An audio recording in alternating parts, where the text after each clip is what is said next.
शह नशीन पर तशरीफ फरमा मजलिस इत्तेहादुल मुस्लिमीन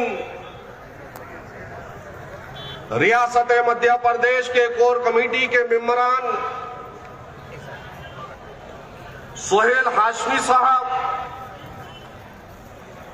मजलिस इत्तेहादुल मुस्लिमीन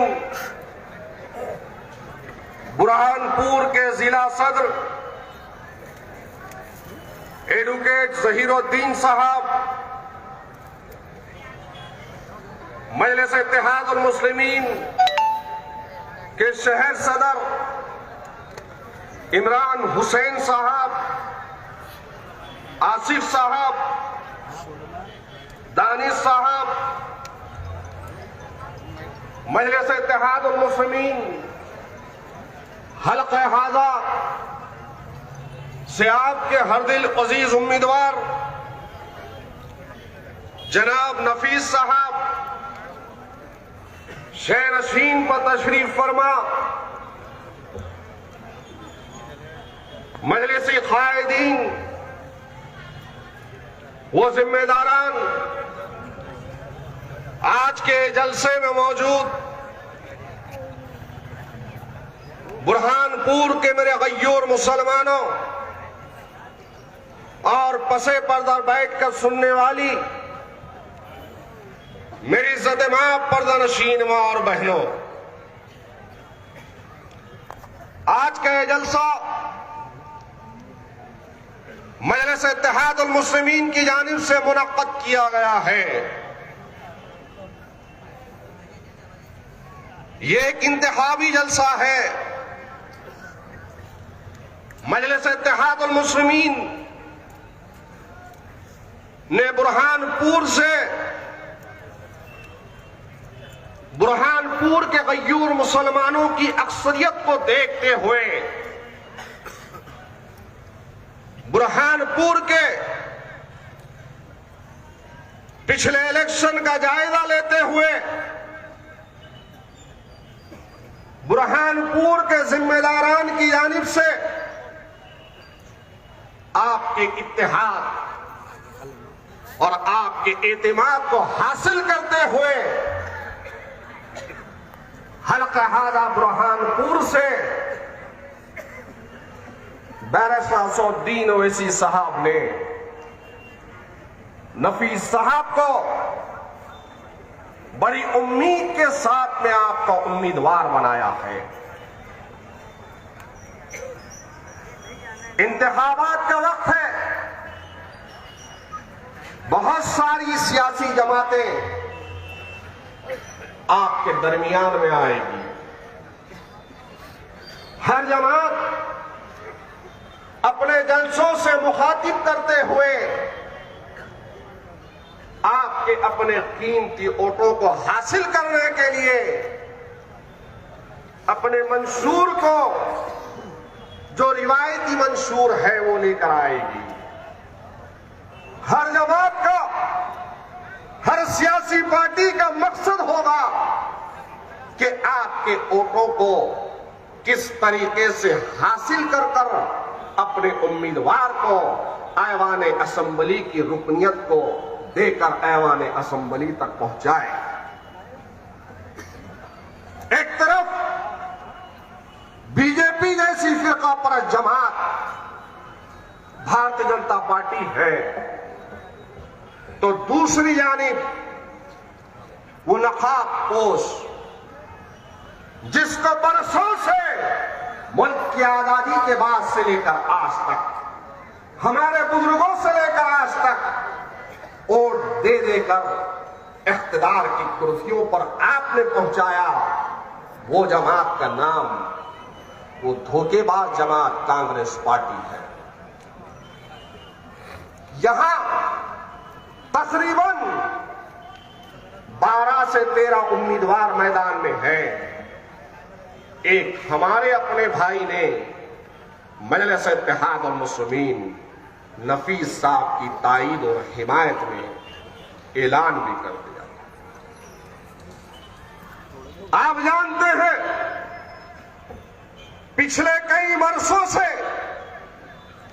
आपने अपने आपके बुजुर्गों ने, यहां की नौनिहाल नस्ल ने अपने कीमती वोटों से अगर किसी को नवाजा तो कांग्रेस पार्टी को नवाजा।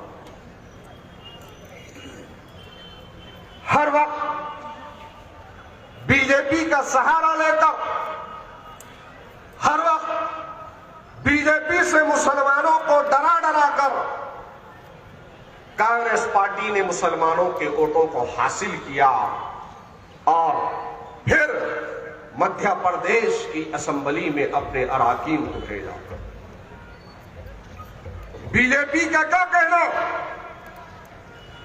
वो बीजेपी पार्टी जिसने आपके मजहब पर हमला किया, आपके तशक्कुस को, आपकी शराख को खत्म करने की कोशिश की, जिसने शरीयत में मदाखलत की, 370 लाया तो तलाक के नाम पर हमारी शरीयत में मदाखलत की, तो भारतीय जनता पार्टी के उम्मीदवार, वो उम्मीदवार जो आपके दरमियान में आएंगे और आपसे वोट मांगेंगे, तो आप उस वक्त कहना कि यही वो बीजेपी और भारतीय जनता पार्टी है जिसके हाथ बाबरी मस्जिद की शहादत से रंगे हुए हैं। वो बीजेपी पार्टी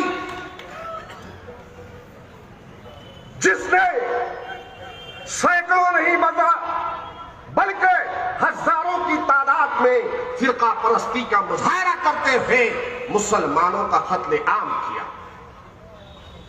गांव कशी के नाम पर, गाय के नाम पर हमको मारा गया, हमारा कत्ल हुआ। तो कभी दहशतगर्दी के नाम पर हमको मारा गया, तो कभी दीनी दरसगाहों के नाम पर हमको कत्ल किया गया, तो कभी नकाब के नाम पर हमसे ज्यादती की गई, तो कभी हमारे मुस्लिम नौजवानों को दाढ़ी और टोपी के नाम पर मारा गया। भारतीय जनता पार्टी की तारीख है इस मुल्क में कि बीजेपी जो आरएसएस के इशारों पर चलती है, वो संघ परिवार की कई एक संगठनाएं हैं। अगर जब मैं उसकी तफसील बताता चलूं तो शायद ये वक्त नाकाफी होगा।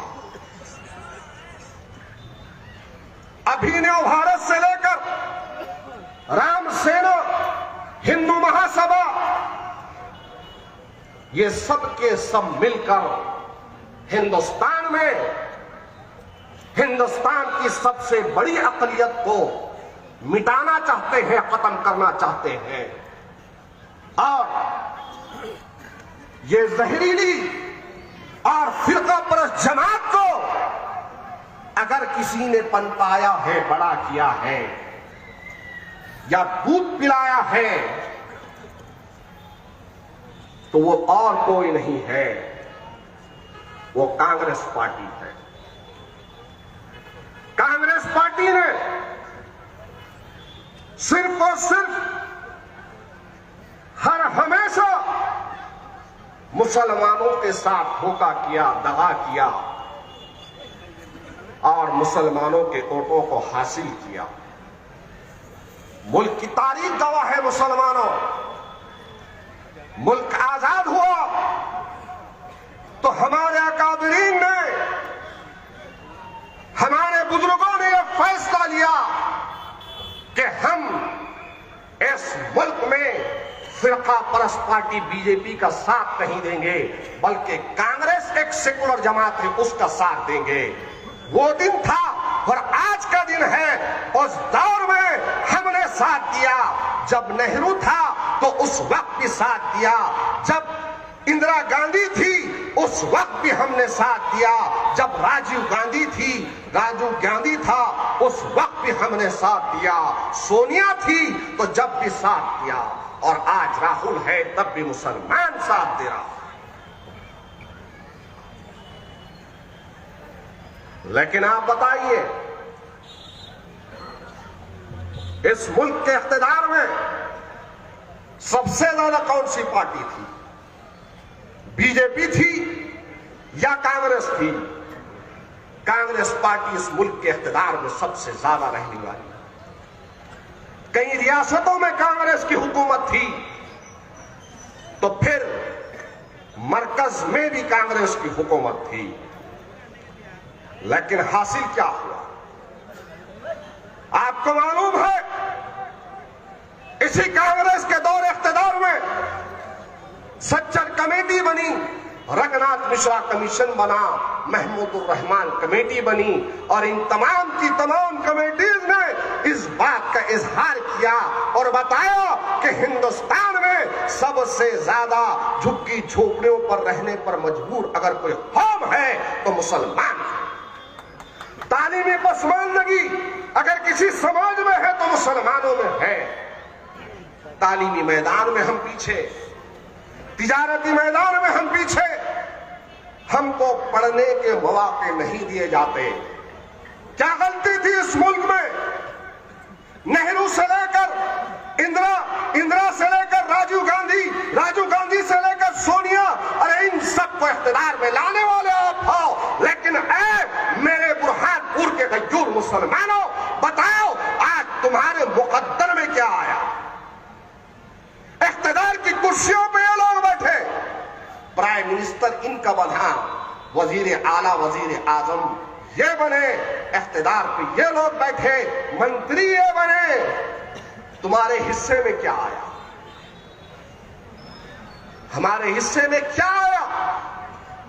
हमारे हिस्से में आया पंचर का जोड़ना, हमारे हिस्से में आया तालीमी पसमानदगी, हमारे हिस्से में आई तो छोटे मोटे कारोबार आए।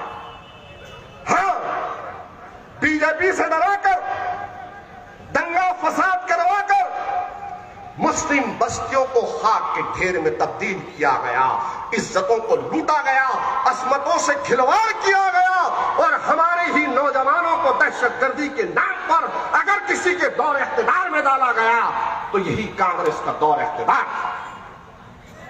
कभी सीमी के नाम पर तो कभी फला के नाम पर तो कभी सफला के नाम पर। हमारे हिस्से में क्या आया? कोटा जैसा कानून हमको मिला, मकोका जैसा कानून हमको मिला, मीसा जैसा कानून हमको मिला, रासुका जैसा कानून हमको मिला। इख्तिदार की कुर्सियों पर ये लोग बैठे। बताइए आज इस तारीखी सरजमीन के गयूर मुसलमानों जो इकबाल चौक पर आप लोग जमा हुए हैं, आप बताइए क्या इंसाफ का तकाजा यह था? 230 असेंबली की यहां पर नशिस्तें हैं, 230 है, 230 यहां पर असेंबली की नशिस्तें हैं। 230 में मुसलमानों की हिस्सेदारी कितनी होनी चाहिए?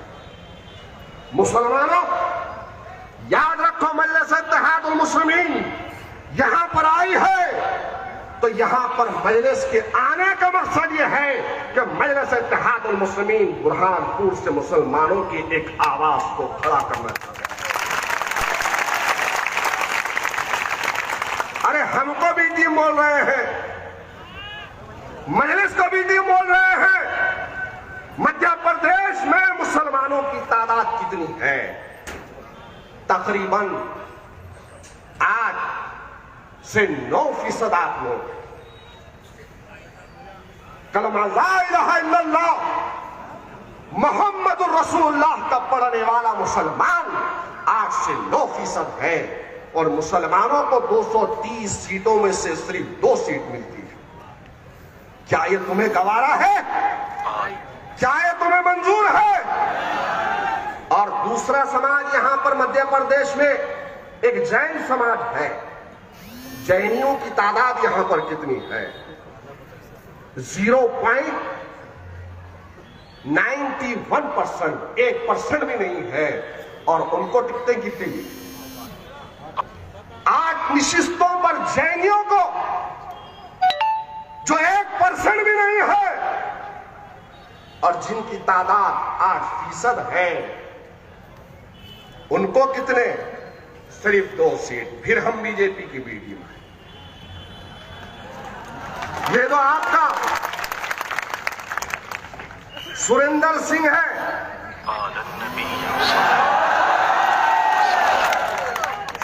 सुरेंद्र सिंह बहुत परेशान है, तड़प रहा है, बहुत बेचैन है। इस इत्तेहाद के मुजाहिरों को देखकर रात की नींद उसकी खराब हो चुकी है।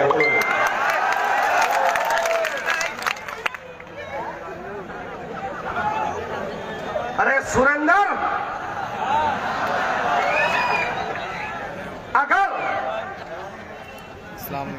अगर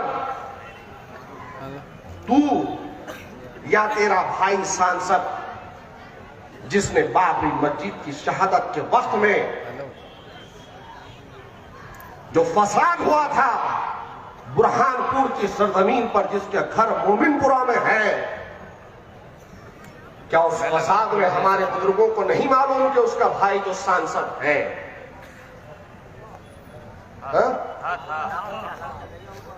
था उस वक्त में? तो क्या उसने नहीं कहा था एम के निशाना लगाओ, एम को निशाना लगाओ?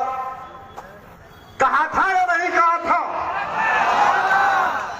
क्या सुरेंद्र के भतीजे ने आयशा सिद्दीक़ा रज़ियल्लाहु ताला अन्हा रसूलुल्लाह सल्लल्लाहु अलैहि वसल्लम की शान रिसालत में गुस्ताखी नहीं किया? कांग्रेस के खरीद गुलामों, तुम्हें इतनी भी शर्म नहीं आती कि वो सुरेंद्र जिसने अल्लाह के रसूल सल्लल्लाहु अलैहि वसल्लम की शान रिसालत में गुस्ताखी किया, जिसके घर से गोलियां चली और गोलियां चलाते वक्त कहा कि एम पर निशाना लगाओ, आज तुम उसका साथ दे रहे हो? मैं सलाम करता हूं इकबाल चौक बुरहानपुर की इस तारीखी सरजमीन से कि ये जो मेरे भाई है, ये जो पार्षद है, 23 के 23 कांग्रेस के पार्षदों को मैं सलाम करता हूं, जिन्होंने अपने इत्तेहाद का मुजाहरा करते हुए मजलिस इत्तेहादुल मुस्लिमीन का साथ दिया, नफीस साहब का साथ दिया। मुसलमानों, होश के नाखून लो। आपकी तादाद कितनी है मेरे भाई? यहां पर तकरीबन 1,30,000 से ज्यादा आप लोग, और वोट कितने हैं? जुमला वोट कितने हैं? 3 लाख से कुछ कम वोट है। और वहां पर बंटवारा कितनों का बंटवारा? वहां पर 3 तरफ 3-13 का बंटवारा। और यहां अल्हम्दुलिल्लाह एक ही है, कलमा ला इलाहा इल्लल्लाह मुहम्मद रसूलुल्लाह। कांग्रेस के गुलामों, क्या बुरहानपुर के मुसलमान इतनी बड़ी तादाद के रखने के बाद क्या तुमने ये सोच लिया था कि तुम जैसा कहोगे, जिसको खड़ा करोगे, मुसलमान उसको वोट दे देगा? अरे अगर तुम कांग्रेस वालों किसी मुसलमान को टिकट दे देते बुरहानपुर का, तो मैं यकीन के साथ कह रहा हूं बैरिस्टर असदुद्दीन ओवैसी साहब यहां से किसी मुसलमान को मजलिस इत्तेहादुल मुस्लिमीन का खड़ा कैंडिडेट बनाकर, उम्मीदवार बनाकर नहीं खड़ा करो। आज ऐलान कर दो, आज भी वक्त है, लेकिन नहीं करेंगे। ये लोग सब करेंगे, इनको सब चलेगा, लेकिन जहां मुसलमान की बात आती है, जहां मजलिस की बात आती है, तो मजलिस बी टीम। यही वो सुरेंद्र था जिसने साबिका में जो 18 एमएलए कांग्रेस के बीजेपी के साथ चले गए, हुकूमत कांग्रेस की गिरी, बीजेपी की बनी, तो साथ में ये भी था। सब ये करेंगे और फिर बोलेंगे हम बीजेपी की बी टीम हैं। ये सब करेंगे, बंदूक ये चलाएंगे, गोली ये चलाएंगे, हथियार बांटने की बात ये करेंगे। हथियार दशहरे में बांटने की बात किसने किया? क्या उस वक्त सुरेंद्र था या नहीं था? था या नहीं था? और फिर हमको बोल रहे बीजेपी वाले। अरे मेरा ज़मीर कहता है, मेरी आंखें देख रही है, इंशाअल्लाह ताला बुरहानपुर की सरजमीन पर नफीस साहब मजलिस इत्तेहादुल मुस्लिमीन का सब हलाली परचम को लहराते हुए असेंबली में। बहुत हो गया मेरे भाई। अरे मैं जहां से आया हूं महाराष्ट्र से, हैदराबाद के बाद में मजलिस इत्तेहादुल मुस्लिमीन का बाबू दाखिला नांदेड़ था। हमने जब मजलिस का काम शुरू किया तो हमको भी बहुत कहा गया, वहां पर जवान उस वक्त का चीफ मिनिस्टर था, कई मर्तबा जेलों में डाला गया। जब हम अपने उम्मीदवारों को खड़ा किए, पार्षदों को खड़ा किए, उस वक्त भी एक ही बात कही गई कि बीजेपी की भी टीम है, इतने पैसे लेकर खड़ा कर दिए, उतने पैसे लेकर खड़ा कर दिए। बताओ, अगर इनके बातों में आकर नांदेड़ और महाराष्ट्र के मुसलमान अगर अमल करता तो क्या आज 250 से ज्यादा पार्षद महाराष्ट्र में है वो चुनकर आते, तो एमएलए है वो चुनकर आते। आज एक औरंगाबाद से सांसद इम्तियाज जलील साहब है, क्या वो चुनकर आते? औरंगाबाद के सांसद इम्तियाज जलील साहब ठहरे थे, उस वक्त ये बात की गई कि ये बीजेपी के एजेंट है, ये बीजेपी से ठहरे हुए हैं। अल्हम्दुलिल्लाह औरंगाबाद के मुसलमानों को सलाम है, उनके इत्तेहाद का ये पैगाम था कि औरंगाबाद की सरजमीन पर बरसों से शिवसेना आती थी, लेकिन मजलिस इत्तेहादुल मुस्लिमीन का सब फलानी पर चुन कर दिया मुसलमान।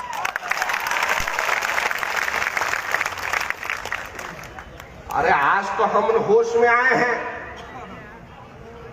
मैं जहां से आया हूं महाराष्ट्र में, बड़ा डरा हुआ सहमा हुआ मुसलमान था। पहले बहुत बोलते थे, ठाकरों का नाम सुना है ना, ठाकरे का नाम सुना है? जब इनका बाप जिंदा था, बाल ठाकरे जब जिंदा था, उस वक्त मजलिस इत्तेहादुल मुस्लिमीन के 12 नशिस्तों पर कामयाबी हुई तो दशहरा मैदान में बाल ठाकरे ने कहा था ये कैसा चुनकर आए। पहले ठाकरे बोलता था, प्राची बोलती थी, तोगड़िया बोलता था, सुदर्शन बोलता था, ये सब बोलते थे। लेकिन जब से महाराष्ट्र में 2 दूल्हे भाइयों ने बोलना शुरू किया,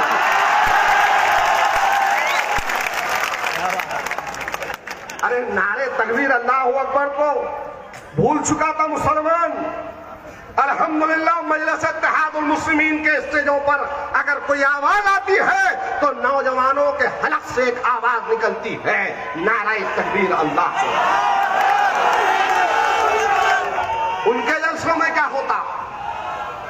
उनके जलसों में क्या होता? नारे लाते, फोड़ते, क्या क्या करते पता नहीं वो लोग। लेकिन अल्हम्दुलिल्लाह नौजवानों को अगर हिम्मत मिली है, मुसलमानों को इस्तिकामत मिली है, मुसलमानों को कहीं से उम्मीद की किरण नजर आ रही है, तो हैदराबाद के दारुस्सलाम से असदुद्दीन ओवैसी को देखा।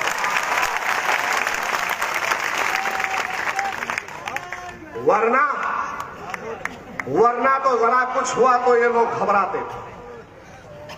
जरा कुछ हुआ, अरे ऐसा मत करो और वैसा मत करो, ऐसा करे तो ऐसा हो जाएगा। और रही बात उन लोगों की जो ये कह रहे हैं कि 1 करोड़ रुपए लेकर नफीस साहब खड़े हुए हैं, तो उनके लिए मेरा पैगाम है।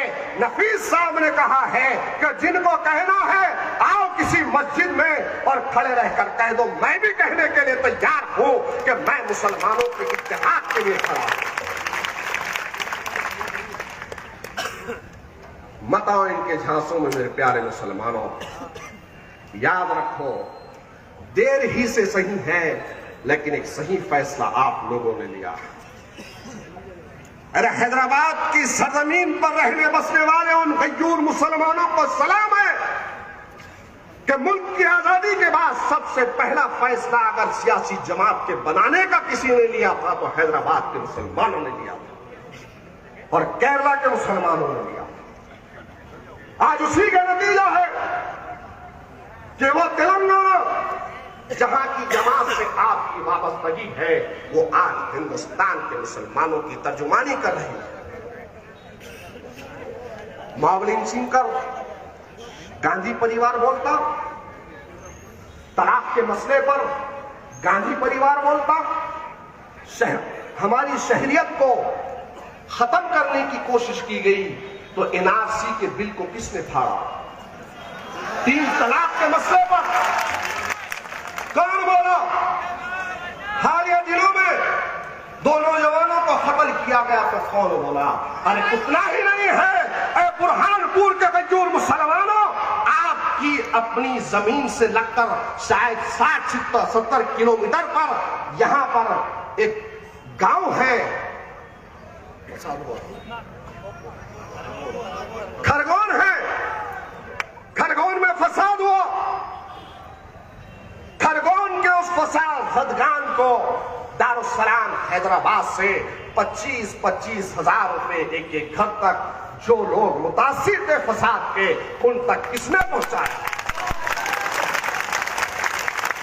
क्या सुरेंद्र गया था वहां पे? सुरेंद्र गया था? क्या कांग्रेस के लोगों ने आवाज उठाई थी? कौन आवाज उठाया? सबसे पहले खरगोन के फसाद के लिए किसी के मुंह से जबान से आवाज निकलती है तो बैरिस्टर असदुद्दीन ओवैसी साहब की जबान से। खरगोन के मुसलमान बेचैन थे, परेशान थे। मैं खुद खरगोन गया तो इस तरीके से बैरिकेडिंग लगाकर डिटेंशन किया गया था मुसलमानों को। डर और खौफ का यह आलम था कि मुसलमान वहां पर इलेक्शन में सामने आने से कासिर था, डर रहा था। लेकिन खरगोन के मुसलमानों को सलाम है, कई बच्चों को जेल में डालने के बावजूद भी खरगोन के मुसलमानों ने मजलिस इत्तेहाद अल मुस्लिमीन का साथ देकर 3 पार्षदों को जिताया हुआ। जहां से एक हमारी दलित बहन भी चुनकर आई है। याद रखो मेरे बुरहानपुर के गयूर मुसलमानों, हिंदुस्तान एक जमहूरी मुल्क है और जमहूरियत में उसी की सुनी जाती है जिसके पास सियासी ताकत और कुव्वत हो। आपके पास सियासी ताकत होगी, कुव्वत होगी तो आपके मसाइल हल होंगे। आपके पास सियासी ताकत और कुव्वत नहीं होगी तो आपके लिए लड़ने वाला कौन होगा, बोलने वाला कौन होगा, आपकी अपनी तकलीफ पर आपके अपने दर्द का एहसास रखने वाला कौन होगा? जो अपना होता है उसको तकलीफ होती है, जो अपना होता है उसको दर्द होता है। अरे देखो तो सही, ऐवान पार्लियामेंट में कितने हैं? सबको मुसलमानों ने वोटों से नवाजा, सांसद बनाकर भेजा, लेकिन बोलने वाला एक ही है, एक ही मर्द मुजाहिद जिसका नाम बैरिस्टर असदुद्दीन ओवैसी। सबसे बड़ा मसला यहां पर पावर लूम का है। पावर लूम जिससे कई मजदूरों की रोजी रोटी चलती है, उस पावर लूम का सबसे बड़ा मसला है जो यहां एक मशीन पर 800-700 रुपए बिजली का बिल आता है। क्या आपको मंजूर है? क्या आपको मंजूर है? पावर लूम के मसले पर, तरक्याती कामों के मसले पर, इन तमाम कामों के लिए आप एक पार्षद को चुन के देते हैं, आप एक विधायक को चुन के देते हैं, आप एक सांसद को चुन के देते हैं ताकि आपके मसाइल की तर्जुमानी करते हुए आपके मसाइल को हल करें। लेकिन पावर लूम में मजदूर है, उन मजदूरों की कोई फरियाद सुनने वाला नहीं है। बिजली का बिल इतना आता है कोई बोलने वाला नहीं। ये सुरेंद्र आपके पास, ये सुरेंद्र की शुगर फैक्ट्री भी है ना?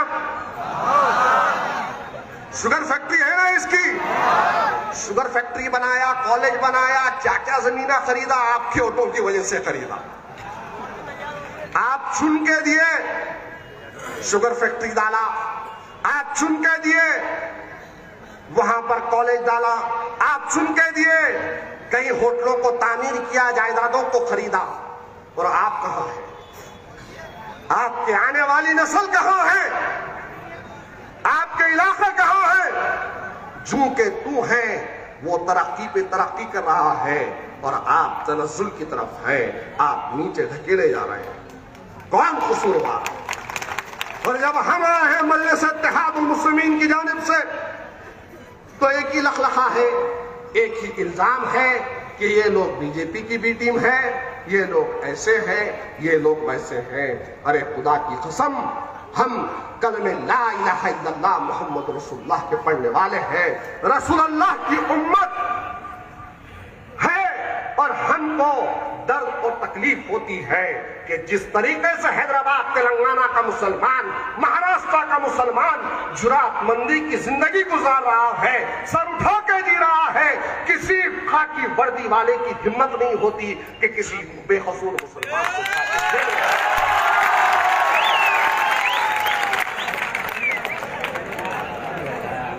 यहाँ तो मॉब लिंचिंग हो रही, बोलने वाला नहीं है, ये हो रहा है, बोलने वाला नहीं है, मुसलमानों को उठाकर निशा में डाल रहे हैं और फिर एनएसए में डाल रहे हैं, कोई बोलने वाला नहीं। अरे अगर हिम्मत है तो हैदराबाद के किसी मुसलमान को उठाकर डालो। अरे आज किसी मां के जने में हिम्मत नहीं है कि किसी बेकसूर मुसलमान को उठा। बोलने वाले हैं, लड़ने वाले हैं, तुम्हारे लिए आकर ठहरने वाले हैं। और यह सुरेंद्र, जिसकी शुगर फैक्ट्री के अंदर अल्लाह का घर है, मस्जिद है, उसको बंद कर दिया। बंद किया या नहीं किया? मस्जिद को ताला लगाया नहीं लगाया? इसके कॉलेज में कितने मुस्लिम हैं? इसकी फैक्ट्री में कितने मुसलमान हैं? अरे वो तो छोड़ो, मस्जिद को तो बंद कर दिया है, लेकिन जब मुसलमान नौजवान जुमा के दिन नमाज पढ़ना चाहता है कॉलेज में, तो उनको पढ़ने की इजाजत नहीं है। तो बताओ, मेरे तय्यूर मुसलमानों, बुरहानपुर के सरजमीन पर रहने बसने वालों, ऐसे फिरका परस्त को वोट देकर कामयाब करोगे या अपने भाई को कामयाब करोगे?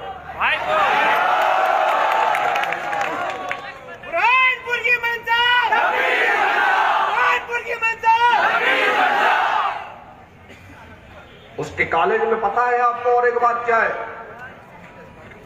आज जो उसके हवारियां जो आपके गलियों में फिर रहे हैं, ये मुस्लिम गुलाम, ये ज़रख़रीद गुलाम जो बेज़मीन हो चुके हैं, उनसे पूछो कि आज उसके कॉलेज में जो बच्चियां पढ़ने जाती हैं, उन बच्चियों को हिजाब पर पाबंदी। गलत कह रहा हूं मैं? क्या मैं गलत कह रहा हूं? और फिर हम ही फिरका परस्त है, और फिर हम ही बीजेपी की बी टीम है। ये पूरा का पूरा सुरेंद्र, उसका परिवार दूध का भुना हुआ है। ये सब फिरका परस्ती के मुजाहरे करते हैं और हम पर इल्जाम देते हैं कि हमने ये किया और वो किया। आप बताइए, मुस्लिम इलाके आजाद नगर है, हमीदपुर है, वीरेंद्र कॉलोनी है, शिकारपुरा है, खैराती बाजार है, सिलमपुरा है। ये मुस्लिम इलाके हैं ना? मुस्लिम इलाके हैं ना? क्या यहां पर लाइट बराबर है? रास्ते बराबर है? पानी वक्त पे आता है? क्या यहाँ पर कचरा वक्त पे उठाया जाता है? क्या ड्रेनेज का, मोरियों का, नाली का सही इंतजाम है? क्या स्कूल है? क्या दवाखाने हैं? क्या हमारे बच्चों को पढ़ने के लिए लाइब्रेरी है, स्टडी सेंटर है? जब हम अपने इलाके में जाते हैं, आजाद नगर में, हमीदपुरा में, वीरेंद्र कॉलोनी में, शिकारपुरा तो इन इलाके में जाते बराबर हमको महसूस होता है कि अपने इलाके, और जहां पर इंदिरा कॉलोनी है, संजय नगर है, आदर्श कॉलोनी है, लालबाग है, वहां पर रास्ते भी है, वहां पर लाइट भी है, वहां पर रोशनी भी है, वहां पर कचरा भी उठाया जाता है, वहां पर स्कूल भी है, वहां पर दवाखाने भी है। और फिर हम फिरका परस्त हैं, हम बीजेपी की बी टीम है, हम पैसे लिए हुए। याद रखो, आप बताओ, भोपनार में बाढ़ आई थी ना भोपनार में, तो भोपनार ये सुरेंद्र गया था सुरेंद्र है कि दलिंदर है, क्या नाम है इसका?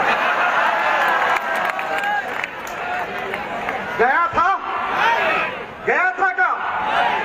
लेकिन मजलिस इत्तेहादुल मुस्लिमीन, आपकी अपनी जमात के नुमाइंदे गए थे, आपके अपने रुफा गए थे, जिम्मेदार गए थे, और वहां जाकर कपड़े दिए, खाना दिए, राशन दिए, पैसे दिए, जो कर सकते थे।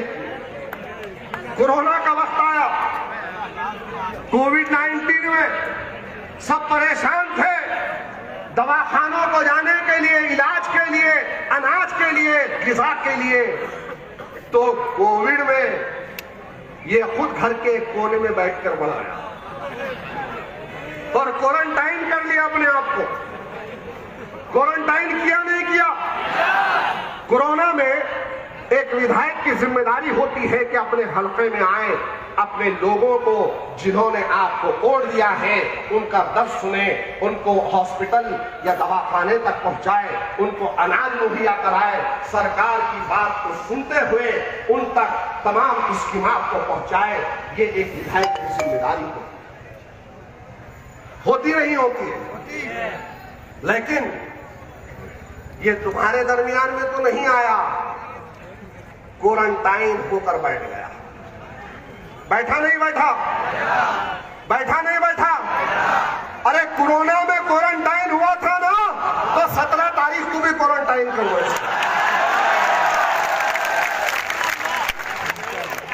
कोरोना में नहीं आया, खरगोन को नहीं गया, कॉलेज में मस्जिद है उसको बंद किया, हिजाब पर पाबंदी लगाई, जुमा की नमाज नहीं पढ़ने देता, भतीजे के हाथ से अल्लाह के रसूल सल्लल्लाहु अलैहि वसल्लम की शान में रिसालत में गुस्ताखी किया, दशहरे के मौके पर स्टेज पे बैठकर बोलने वाले की तारीफ किया हथियार बांटने के लिए।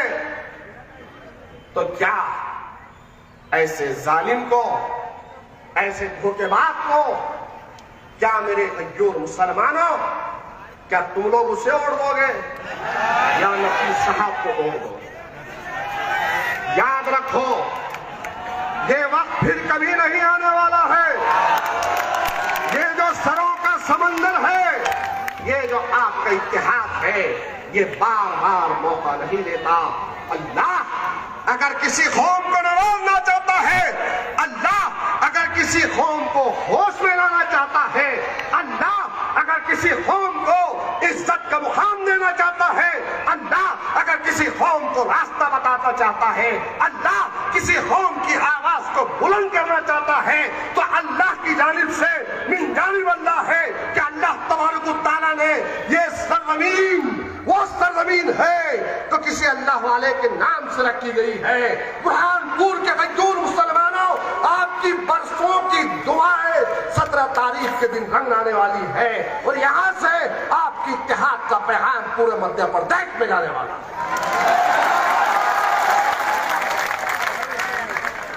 ना किसी के बातों में, अरे बहुत हो चुका है, बहुत हो चुका है, अब तो होश के नाखुन लो। कब तक आंसुओं से सिर्फ बेवाओं की तरह रोते रहोगे? याद रखो, जो कौम अपने माजी की गलतियों से सबक नहीं सीखती, वो कौम अपने मुस्तकबिल को नहीं संभालती। जो कौम अपने माजी की गलतियों से सबक सीखती है, वो आने वाले मुस्तकबिल को संवार कर खड़ी रहती है, दानिशमंदी का सबूत देती है, होशमंदी का सबूत देती है। ये वक्त फिर नहीं आने वाला है। अरे अल्लाह तबारक व तआला की जानिब से इन 23 जानो पार्षदों के अंदर अल्लाह ने उनके दिलों में मोहब्बत को डाला, अल्लाह ने उनको इत्तेहाद की समझ दी। उसी का नतीजा है कि वो अपनी कुर्सियों को लात मार कर, अपनी मेंबरशिप को लात मार कर आज यहां पर इत्तेहाद के साथ खड़े हुए। मेरे भाई, मेरी आप तमाम से इल्तिजा है कि वक्त खड़े रहने का है। देखो तो सही कि आज हमारे लिए कौन चीखने वाला है, हमारे लिए कौन चिल्लाने वाला है। अगर बैरिस्टर असदुद्दीन ओवैसी साहब अगर संसद में नहीं होते, तलाक का बिल मालूम होता, एनआरसी का बिल मालूम होता, हाँ, कितने ऐसे क़वानीन बनते और खत्म हो जाते हमको पता भी नहीं चलता। लेकिन अल्हम्दुलिल्लाह आज आपकी जानिब से शेर हिंदुस्तान असदुद्दीन ओवैसी साहब संसद में खड़े रहकर मुसलमानों तक एक पैगाम दे रहे हैं कि ऐ मुसलमानों, हैदराबाद के मुसलमानों ने, औरंगाबाद के मुसलमानों ने अपने इत्तेहाद का मुजाहरा किया, वहां से उनको चुनकर भेजा, तो आज पूरे हिंदुस्तान के मुसलमानों की तर्जुमानी कर रहे हैं। ये तारीख की सरजमीन आपको चीख चीख कर पुकार कर कह रही है, क्या तुम अपने आने वाली नस्ल को इन दरिंदों के हाथ में छोड़ दोगे? अरे कब तक तुम लोग अपने लोगों पे शक करोगे? मीर जाफर, मीर सादिक और गद्दार वो मुसलमान जो आज सुरेंद्र के साथ फिर रहे हैं, याद रखो ये भी एक तारीख बनेगी और तारीख में तुम्हारा नाम भी लिखा जाएगा। गद्दारों की फहरिस्त में होगे तुम लोग, मीर जाफर और मीर सादिक की फहरिस्त में होगे तुम लोग। आज बाशऊर एक बाहिम्मत कौम का जज्बा लेकर इन पार्षदों ने अपने आप को आगे किया, तो क्या उनको आप लोग मायूस करोगे? क्या इन पार्षदों को मायूस करोगे? क्या बीजेपी और सुरेंद्र के परिवार को हंसने का मौका दोगे? अगर नहीं दोगे तो उठो मेरे प्यारे मुसलमान, उठो, बहुत हो गया, बहुत हो गया। आज सरजमीन फलस्तीन के मुसलमानों के बारे में आपके उम्मीदवार ने जो कहा है, यकीनन वो सियासी तकरीर नहीं थी, बल्कि उनके जिस दिल के जज्बात। कौन कहता है उन्हें? कौन कहता? सियासत में सिर्फ लोग स्टेज सजाकर वोटों को खरीद मांगते हैं, लेकिन आपके उम्मीदवार ने, जिनको दीनी समझ है, सलाहियत है, खुदा का खौफ है, अल्लाह के रसूल सल्लल्लाहु अलैहि वसल्लम की प्यारी उम्मत से मोहब्बत है, आज यही आपके इकबाल चौक से सदा लगाकर कह रहा है कि फलस्तीन के मुसलमानों के मसाल कुर्बान जाए। आज बोलने वाला नहीं है। अरे इतना मौका दिया तो इतना बोल रहे हैं, इससे ज्यादा मौका दो, फिर उसके बाद देखो ये दरिंदर हो, जवान हो के तगड़िया हो, आपके रवाने असम्बली में इंशाअल्लाह ताला इससे ज्यादा आपका नफीस बोलेगा। मेरे प्यारे मुसलमानों, आज वक्त और हालात कि आप लोग आप लोग मुत्तहिद हो जाओ, मुनज़्ज़म हो जाओ। ये घर खरीद गुलाम बहुत आएंगे उनका ना सुनो। आपके दरमियान में आया हूं, इंशाअल्लाह ताला शेर हिंदुस्तान भी आपके दरमियान में सभी आएंगे। लेकिन फिर से आपसे कहता हूं कि आप इत्तेहाद का दामन न छोड़ो। 17 तारीख के दिन अपने घरों से निकलकर पोलिंग बूथ पे जाओ और जाकर पतंग का बटन इतना दबाओ, इतना दबाओ, इतना दबाओ कि ये दलिंदर अपने घर के बाहर ना निकले और क्वारंटाइन में बैठे। उस वक्त क्वारंटाइन में था तो हमने हिंगा, जब हमको जरूरत थी तो तब आया आपके दरमियान में, हमको जब जरूरत थी तो तब नहीं आया। अब ऐसे बेकार का, ऐसे दलिंदर का अब हमको कोई काम है? अब काम है। इसलिए एक जोरदार नारा, ऐसा नारा दो, ऐसा नारा दो कि वो दलिंदर के घर तक की नारे की गूंज आए। नारे तकबीर।